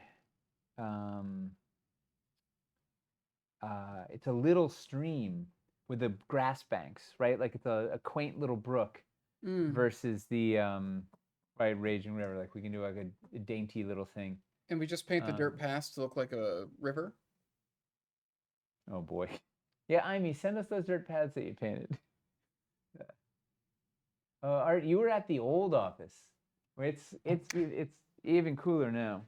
That was at the old building, the death trap. Yeah. I mean, was it much more of a death trap than this? Yeah. Yeah. It's not the basement. That was the deathiest. Yeah, the basement was deathiest death trap of Death Town.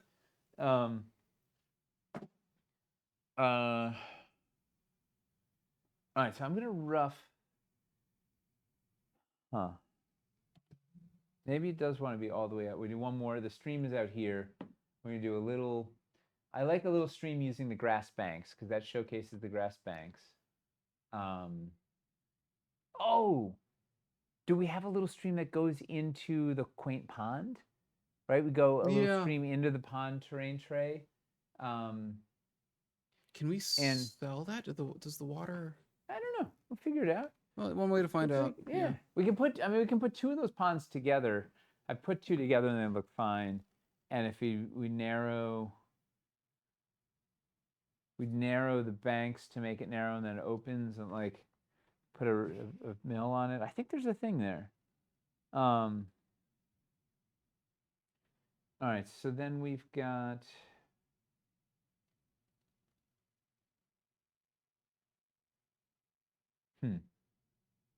Oh, so I wanted to see double waterfall. You know what might be crazy? I might go up 1 more level on the castle area. Yeah.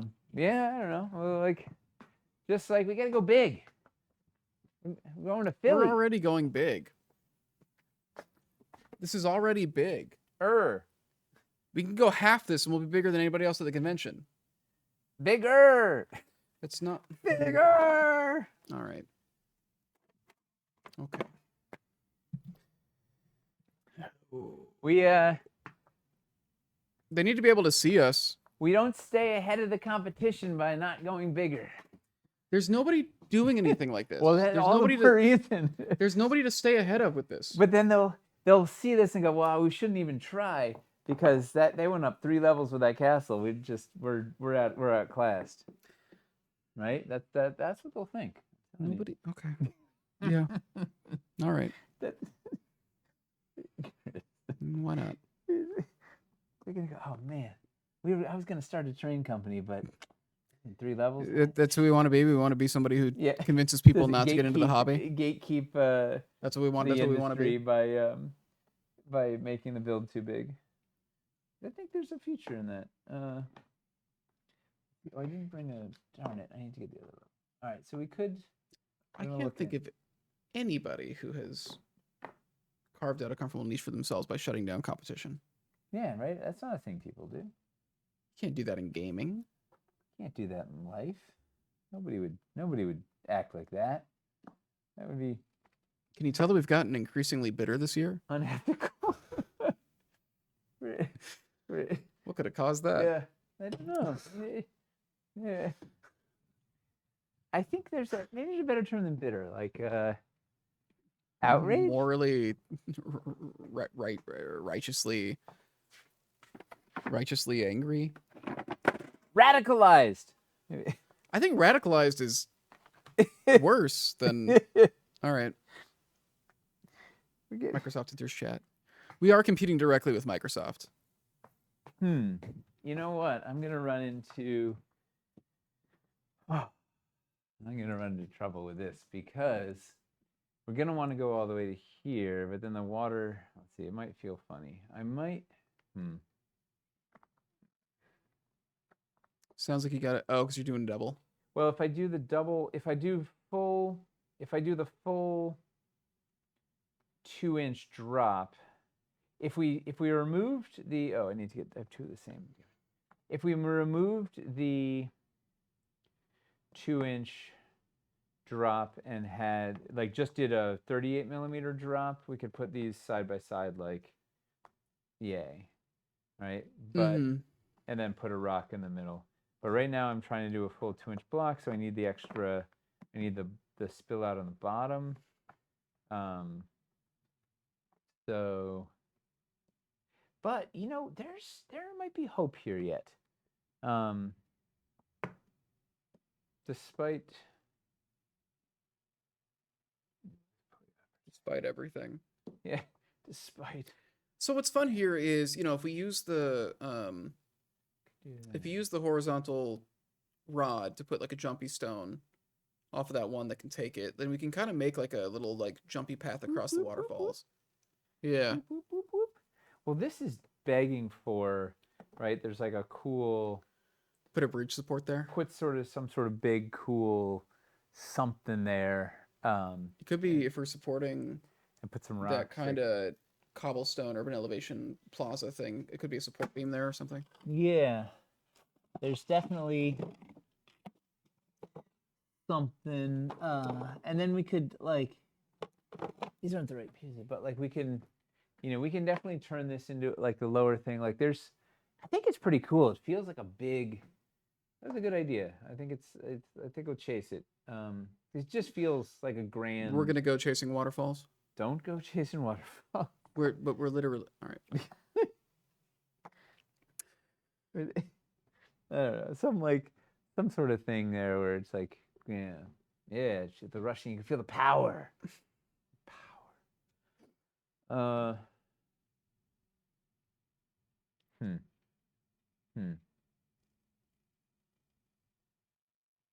Definitely need a waterfall now. Do it. 2. Get it.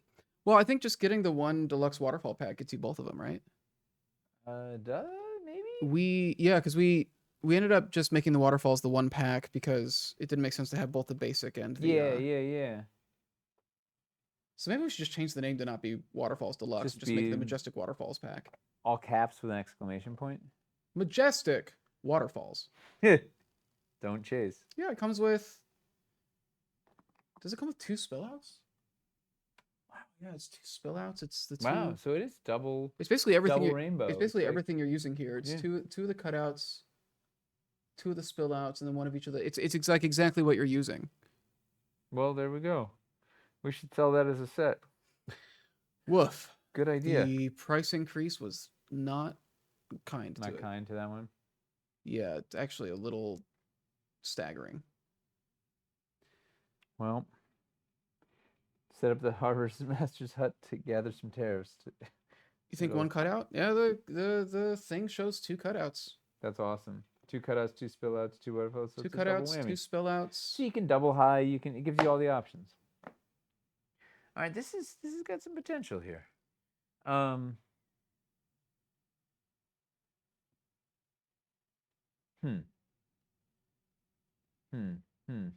Acid waterfall.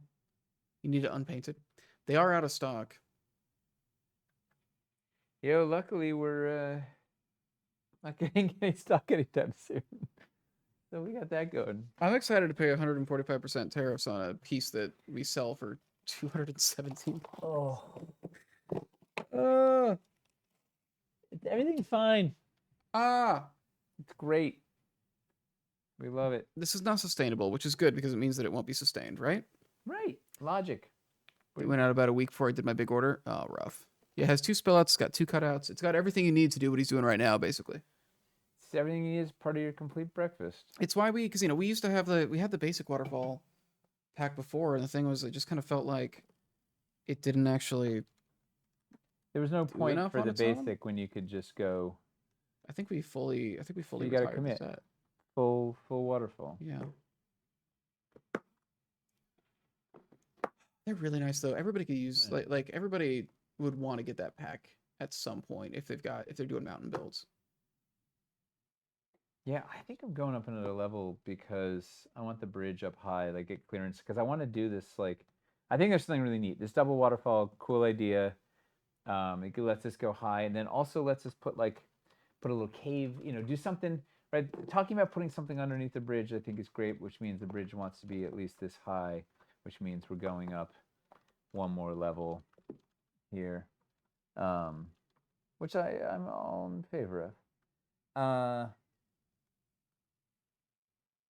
Yeah, then we can do a cool stairs thing over here. This is gonna be really fun. All right, so I have a really good idea what's happening here. We're gonna have a cool tower. We're gonna do this will be a multi-level thing with a bridge and some these little stairs thing, and there'll be some scaffolding, yada yadas. I wonder if we should poke at this because this is a need room for the big buttress pieces. Big buttresses. Probably use the smaller ones, but yeah, they really help beef it up. Like the buttresses, they just give it a oomph. Yeah. What do we got going on?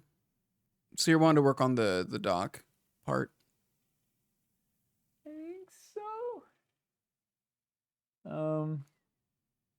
I think we're just sort of rough out what happens. You know what I'd be curious to see?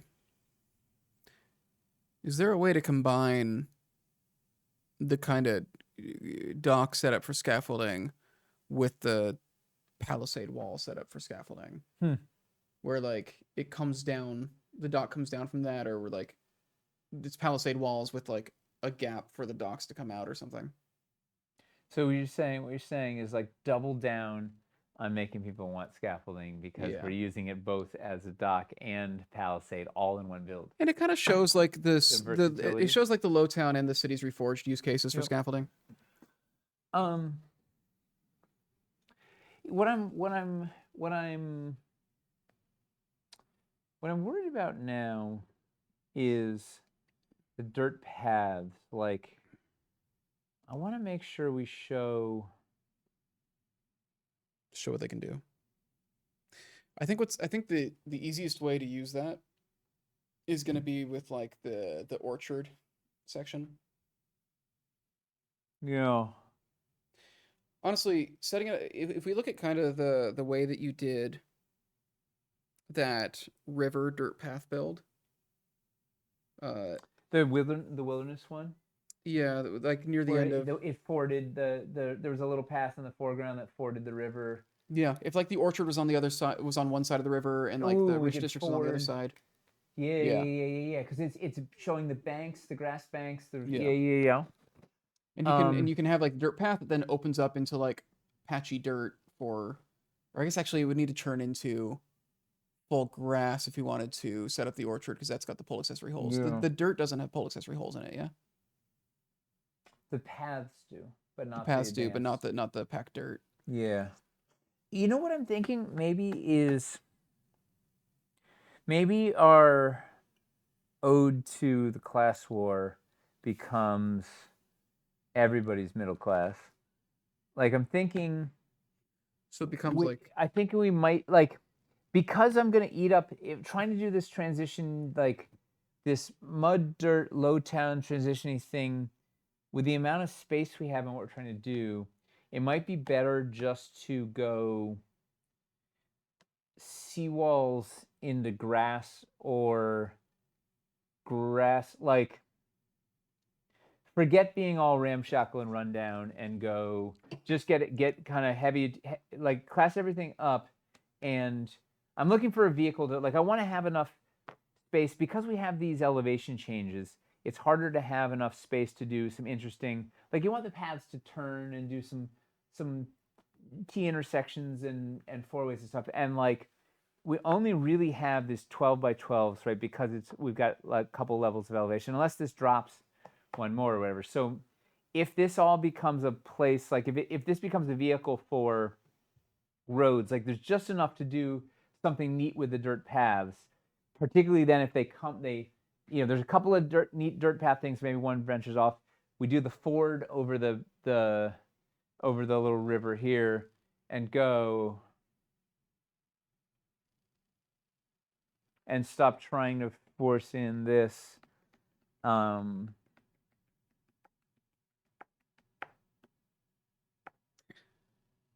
seawall with a small cobblestone path along the top so you can then have the straight edge to the dirt grass section. Oh yeah, cobblestone along the edge and then into grass. Yeah. Was that Finley? Yes. Yes, it was. I was looking at the screen. I knew where that was. Yeah, that's really fun. Let's try that. Let's see. Well, once again, this is kind of emblematic of the process. Is you kind of look at the thing, you try story, and then you keep adjusting the story as you go to kind of see what's gonna get you results. Well, in this case, we're also have the weird thing. We're trying to like showcase all these specific pieces. Yeah. But we have a lot of. We're not just prepping for a game, you know. It's the opposite problem of when you're prepping the like you usually run out of pieces, right? Is the problem. We're like trying to shove more pieces in. Well, this is also the problem you have when you're not a customer who has to buy this stuff. Yeah. But when you're a company that has way more of this stuff than you know what to do with and is probably not up to code when it comes to But it is still a problem of limitations. Yeah. Right, it's just the reverse. It's reverse limitations. But I don't know if that's a limit. Well, it is. It's a limit of space to use. The limitations we need to show all this stuff in the small space we have. I don't know if it's limitations. I think it might be. Ugh. It's too not many the options. it's not the limitation most people have of running out of the stuff. But I'm wondering if it's less limitations and more having too many options then, or too much to work with for the space. well, it's, yeah, trying to put like trying to showcase specific things Yeah. versus just building anything. Choice paralysis. Or This is my choice paralysis demon. coming at you. Choice controlled chaos. Limited limitations.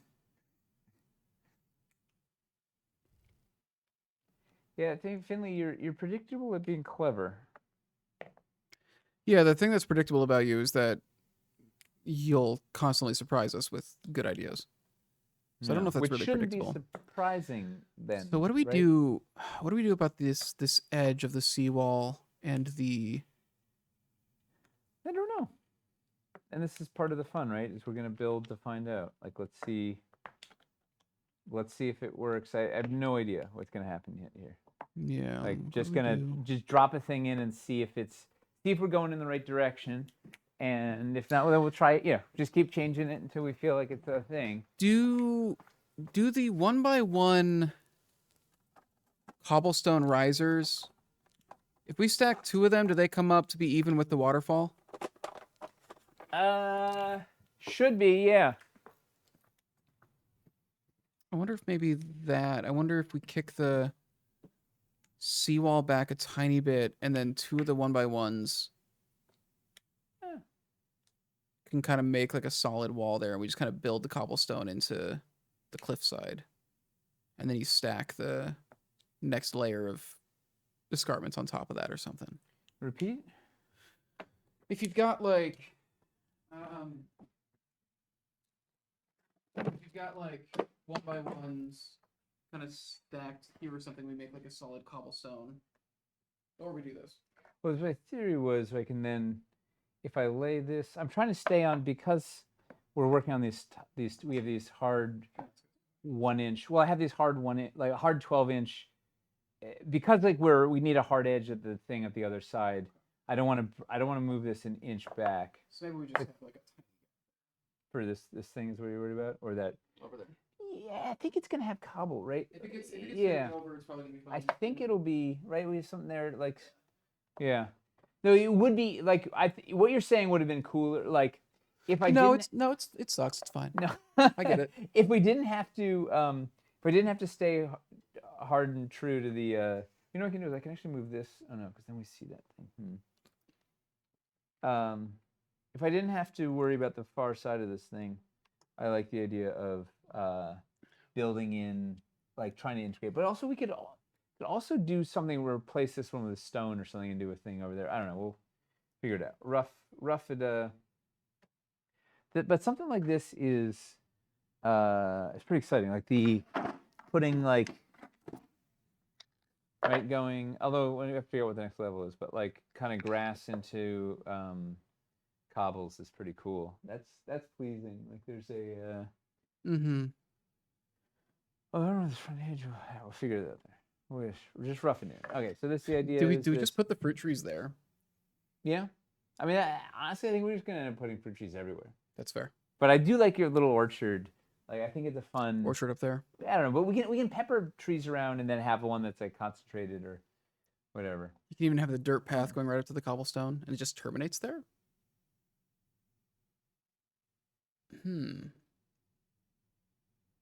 Yeah, where is the path going? Right, what's the story of this path? So you're talking about having the orchard on the higher level.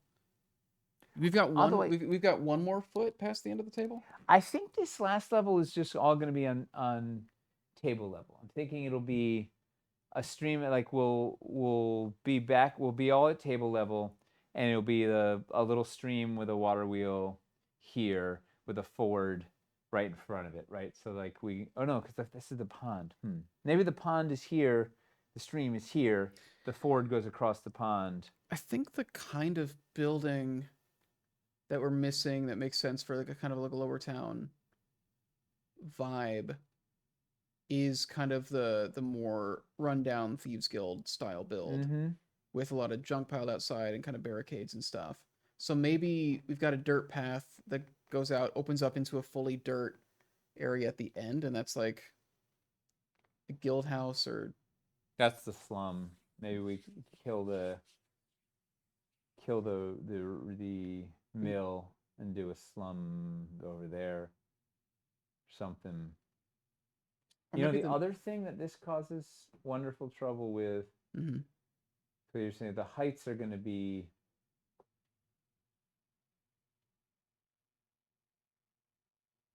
I don't know where we're going here in terms of height right now. So we're up an inch.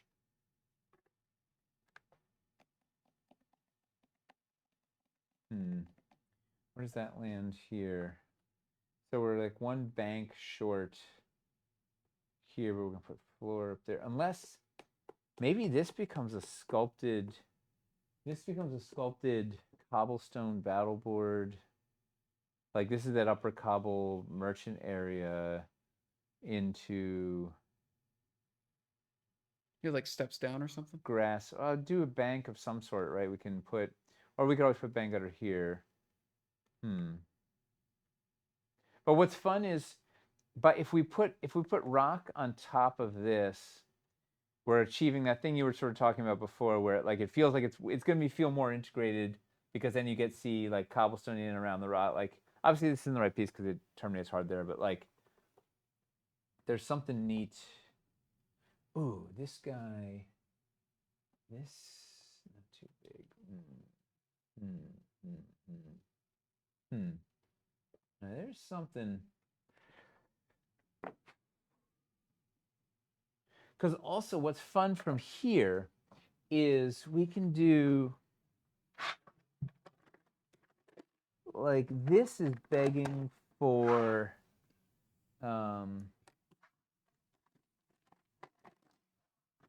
right. We have like if we're going seawall here, we have a really nice. This becomes a nice vehicle for some dock nonsense, right? Mm-hmm. There's like, we can do some fun dock stuff off here. How are we at 8:57 already? Whoa! It's 8:57. Yeah, I think you're right. Having dock stuff come off there is smart. And then we do some dock stuff here. We get a couple of boats, right? We are a boat, some sort of cool wraparound platformy dock situation here. Thinking that we can have some Doran in the cliff. We could put more in there.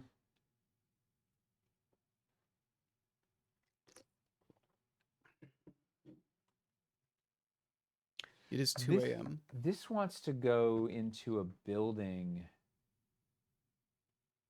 Like, it seems like maybe there's a road going. Maybe it's a path. There should be beans next stream. Yeah, the goal is to show some perilous frontiers. We do a perilous Sculpts episode tomorrow. next week.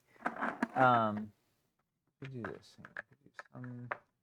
There's some sort of thing. This.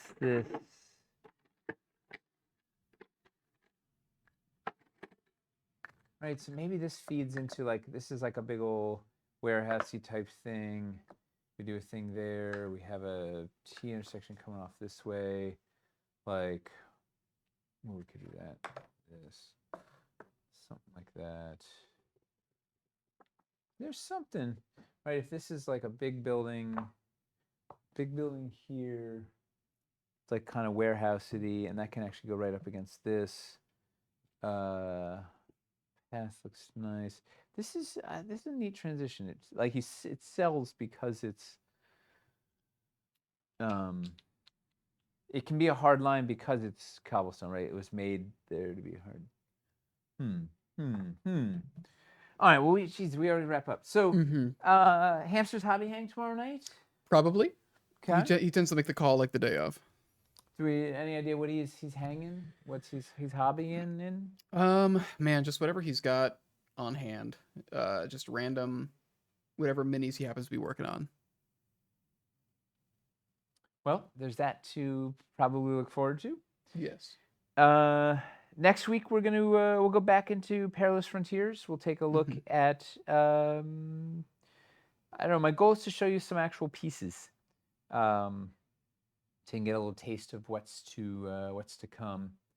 We'll see what we have that's ready, and then it's Halloween. The end. Oh yeah. And then it's PAX, and then we go to sleep. Who's coming to Halloween, PAX? yeah. How many? Spoonbender's going. I'm sure other people are going. PAX tends to. We had a good amount of people come last year. I was surprised. Yeah. Yeah. Yeah. Spoonbender's coming. Woo! Totally overlap Plants on the Edge. Totally. Thanks for the stream Bring your tonight. D&D group. That's amazing. Yeah, bring the whole crew. Yeah. Then just play a game at the booth. Have them all sign up for our mailing list, and each get a free piece that they have to give to you as a tax. Yeah. Happy you'll be there, right? Yeah. Yes. Yeah. All right. Cool. Well, good night, everybody. Thanks for hanging out. We always appreciate all your feedback, all your questions, all your interactions. It's truly fun to get to hang out with you guys. And we made some progress. It'll be interesting when you see this where this thing ends up. Like you kind of see where the process is. It's a little messy sometimes. That's the final build right there. It's done. That's Ship what it's it. going to look like at the convention. Yeah. Yeah. All right. Good night, everybody.